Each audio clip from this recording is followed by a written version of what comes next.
Hello everyone, Namaskar Pune. My name is Rhea Khanolkar. Today, when I stand here, I am completely awestruck because this is my first TEDx. I'm wearing my mom's sari and I'm representing my culture, Indian youth, the Gen Z. And I want to say that I am that person just like you all who started by not knowing what to do in life. I wanted to take the road not taken. I wanted to take something and do something that was unconventional. And therefore, my first message to all of you is that keep dreaming. Yes, keep dreaming because Netaji Subhash Chandra Bose said that freedom is not taken. Freedom is not given. You have to take it yourself. You have to fight for it. And it is applicable today as well. Today, the youth, the Gen Z, even though we don't know what path we are leading to, we know that we need to fight for our rights. And that is what I started with. I started with something unconventional. I started with something that we, youth, fear getting into. I started with getting into the field that nobody would want to. It was something that was criticized to me. It was something my own family had restricted me. It was something that my family said, is this the right path? But what all I knew is that I am not going to stop. I am going to do what I love. I am going to give them answers. Even though when I get questions, I will respond. Even though not with clarity, but with conviction. A conviction that states that yes, I want to do it. And when you get that support from your family, when you get that strength from your own people, you can face anybody in the society. And that's what helped me today. And that's how today I'm here for my first ever TEDx. I don't know what you all know, but we know that how many of you all have voted in this particular BMC elections? Can I get an answer? I think we know that we have to use this democratic right. We all know how important it is to use this right. But how many actually do? The Gen Z voter turnout this time was little less comparatively. We know the knight's path. We see that the knight never moves straight like the bishop, or let's say diagonally like the bishop, or it moves unconventionally. Sometimes it goes ahead, sometimes it goes crossroads, according to its own way. Why?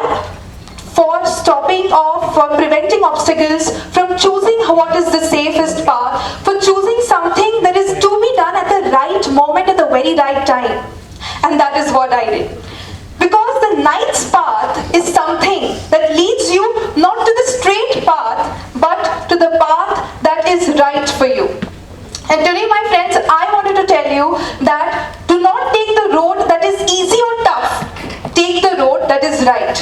Right for you. And it started with me right from my law school. When I got into law school, I didn't want to take law in the very first place. That is because I was into media field. I wanted to do BMM in the very first place. But peer pressure, like my mom, she whispered, law is the right choice. BMM and all is time pass. Why do you want to do that? Law is the safest option. And with that, I chose that particular option. And today when I see, was that the right choice? I didn't know at that time. But today, I know that I do not regret it. I do not regret it because it became a complete blend of what I actually wanted to do. And when I see back, that was law the right option? I don't know it was right or wrong, but today I feel that it has really took me where I wanted to be. And maybe it would lead me somewhere else as well. But these options, even though you feel that, is this the right chance? Is this the right opportunity for me? You should definitely take it. So I cleared my law entrance with rank 60 all over Maharashtra. And I finally got into Asia's oldest law college, which is the Government Law College, Mumbai. And that is where, from a shy, introvert girl who never used to get bullied in the very first place for the appearance, for even raising anything, for speaking perhaps, and for overall, this transformation journey started in the very law school. In my law school, the phase from transition and transformation started and I became extrovert. How did that happen? I got exposed to a lot of new things, a lot of new arenas for that matter. I got exposed firstly and foremostly to youth parliaments and MUNs. I started doing youth parliaments and MUNs, and when I started with that, I developed a sense of confidence. I started being more open to ideas. And then when I realized, I started speaking more, and it was not about any ego or it was not about attention that I wanted to speak. I realized it was something for a bigger cause. It was something for a bigger picture, more bigger than you and me. It was something to do for the society and for the nation. And that's when I realized that I wish to work towards a path that was not taken. An unconventional path was focused on getting into the field, working for the society, doing something for nation building. That is what realized me, and that is what made me come into this field. After that, I started getting more into these unconventional fields. I started developing my interest into various other fields. So after getting into youth parliaments and months, I focused into the field of political strategy. Now what is that? So we all know we had Lok Sabha, we had Vidhan Sabha, and we had the BMC elections now. I was completely an on-ground part as a strategist, as a communication strategist in these elections, and I was literally getting opportunities to work with great people from the field of politics, and it completely changed and diverted my mind from the mindset that we all have, that this is not a place for us. And this is when I realized that yes, this is something where the youth should be. This is something where the youth should do and where the youth should come out. You all also have fields, various different fields that you all are doing your career in. But if you give your time for nation building, if you give your time to the society, at least starting from your own buildings, I think that would bring the real change. That would bring that confidence, that would bring that essence of youth into this field, youth into the field of politics. After this entire journey, right from being a political strategist to getting into student organization, what was the turning point was when I stood for the elections of my college. So since the very start of my college, I was a part of the council. Then in my third year, I got elected as the ladies representative of my college.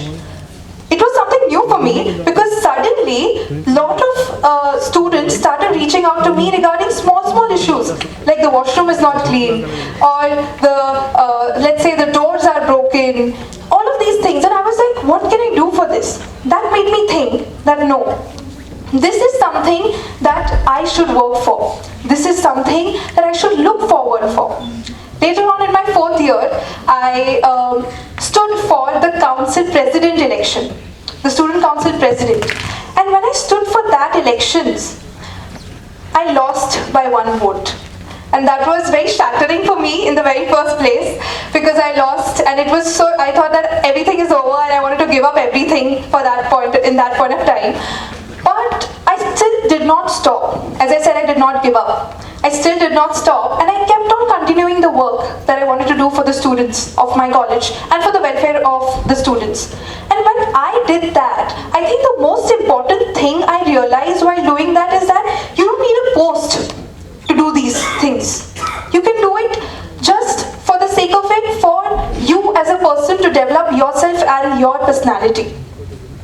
So when this happened, now I'm in my final year, and when in my final year, I again took that courage, I again took that determination to stand for the council elections again. And this time, I won by the highest majority of the votes that I would. This was the time when I was completely awestruck, and it was like something that I can't describe in words. Because I had put my everything for this time. And it really gave me those fruitful outcomes.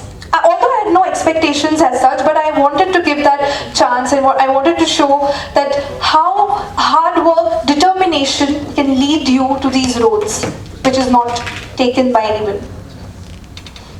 Now when you see these fields, you usually see these fields are so risky, especially for women who get into such kind of fields. here is, even though I have no such kind of family background or no such kind of people I have that support or like godfathers, I still thought that why not give a chance? Why not give a try? And that actually brought me to winning Asia's oldest law college's President Council post, where Dr. Baba Saheb Ambedkar served as the principal, where Supreme Court, High Court judges and justices were part of that college, where big politicians have been a part and alumni of that college, and I got to be the president of that council and to lead that college.